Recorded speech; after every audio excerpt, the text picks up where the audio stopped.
નમસ્કાર મિત્રો,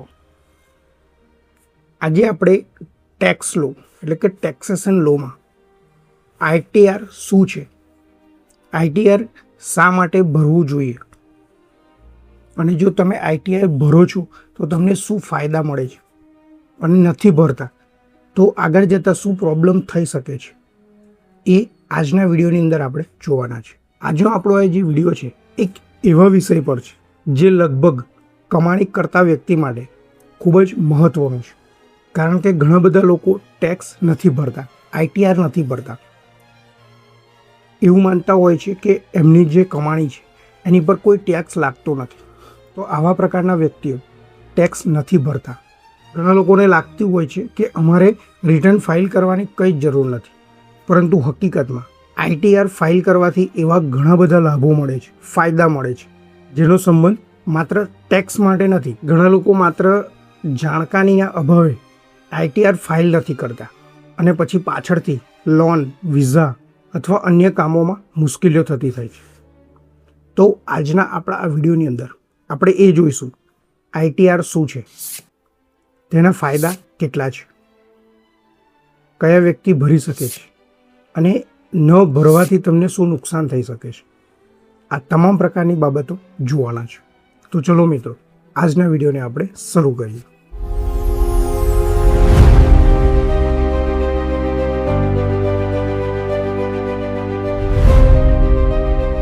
આજના આપણા આ વિડીયોની અંદર આપણે એવા 5 થી 6 ફાયદા જોવાના છે જે આઈટીઆર ફાઇલ કરવાથી મળે છે, અને હોપ સો કે તમે આ ફાયદા જાણીને જો આઈટીઆર નથી ફાઇલ કરતા તો ફાઇલ કરતા થઈ જશો. સૌથી પહેલાં તો ફાયદાની વાત કરીએ એ પહેલાં એ જાણીએ કે આઈટીઆર એ છે શું.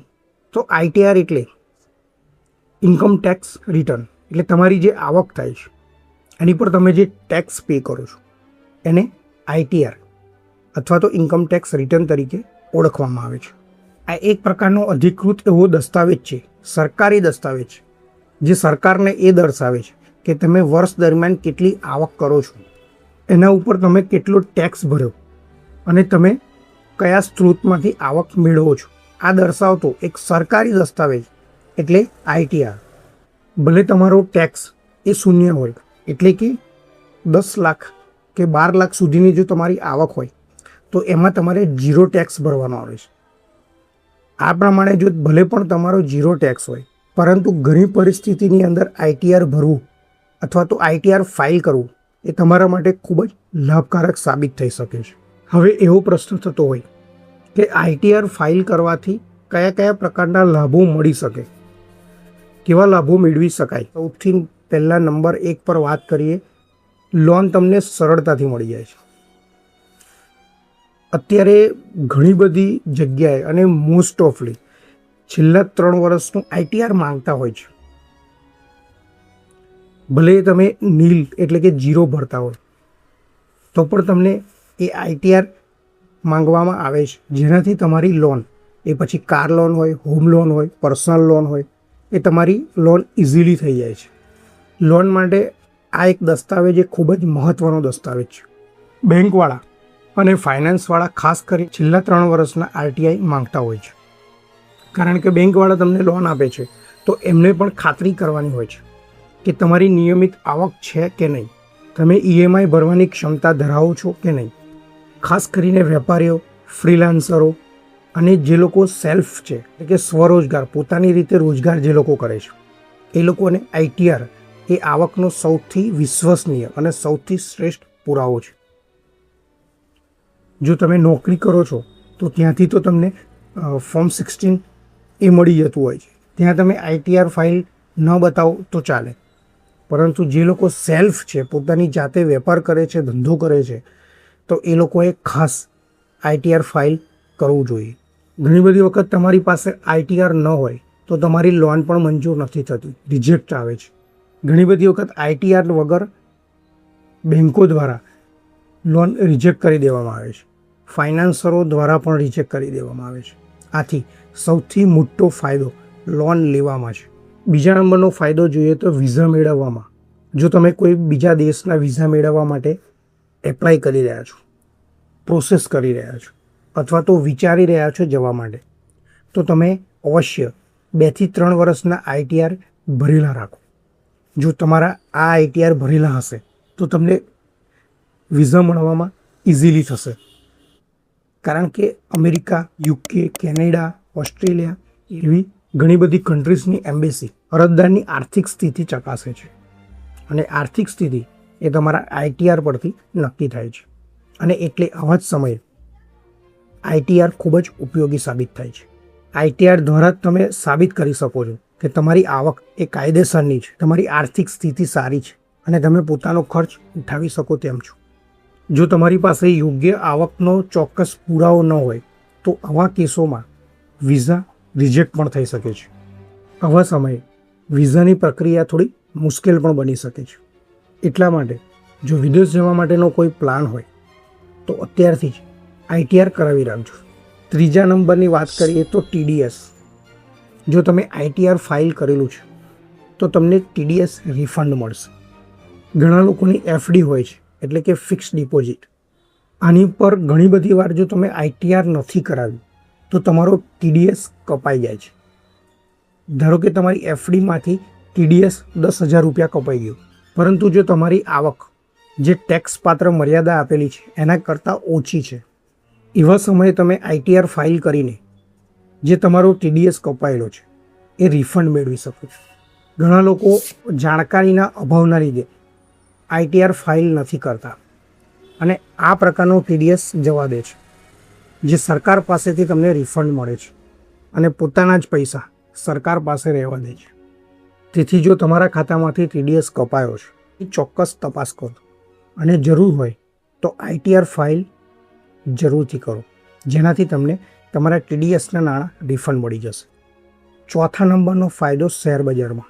શેરબજારમાં જે નુકસાન થયેલું છે એનો લાભ આના દ્વારા તમે મેળવી શકો છો.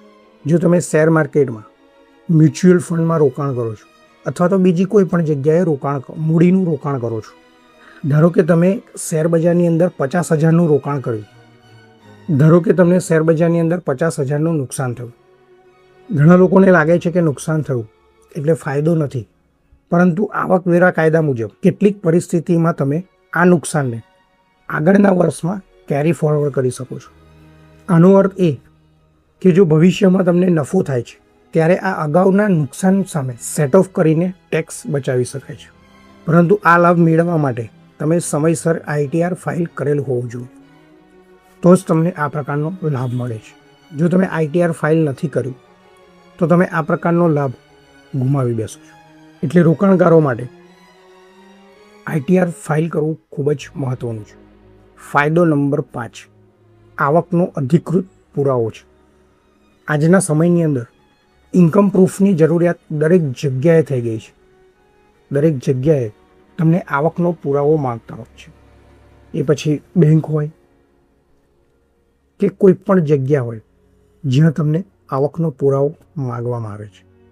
જો તમે ઘણી વખત ઘર ભાડે લેતા હોય, બેંકમાં લોન લેતા હોય, ક્રેડિટ કાર્ડ માટે એપ્લાય કર્યું હોય, વિઝા માટે અરજી કરી હોય અથવા તો બિઝનેસ સંબંધી કોઈ પ્રક્રિયા કરતા હો, ખાસ કરીને જો તમે સેલ્ફ એમ્પ્લોય છો, વેપાર કરો છો, ધંધો કરો છો, તો તમારી આવકનો સૌથી મજબૂત પુરાવો એ ITR જ છે. ઘણી સરકારી અને ખાનગી સંસ્થાઓ ITRને જ વિશ્વસનીય આવકના પુરાવા તરીકે સ્વીકારે છે.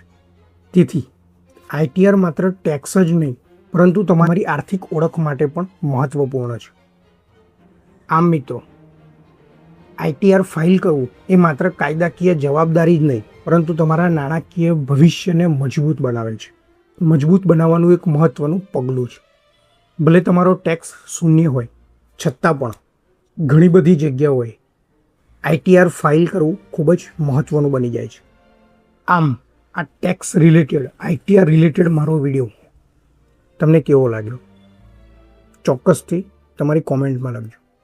વિડીયો પસંદ આવ્યો હોય તો એક લાઈક આપજો અને ચેનલ પર નવા છો અને આવી કાયદાને લગતી બાબતો જાણવા માગો છો તો અમારી ચેનલને સબસ્ક્રાઈબ કરી લેજો.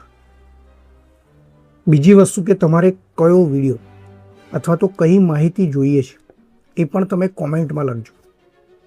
જે સૌથી વધારે આવશે એની પર અમે વિડીયો બનાવીશું. તમારા શું પ્રશ્નો છે, તમારા શું પ્રોબ્લેમ્સ છે એ અમને જરૂરથી કોમેન્ટમાં લખીને મોકલો. અમે એની ઉપર વિડીયો ચોક્કસથી બનાવીશું.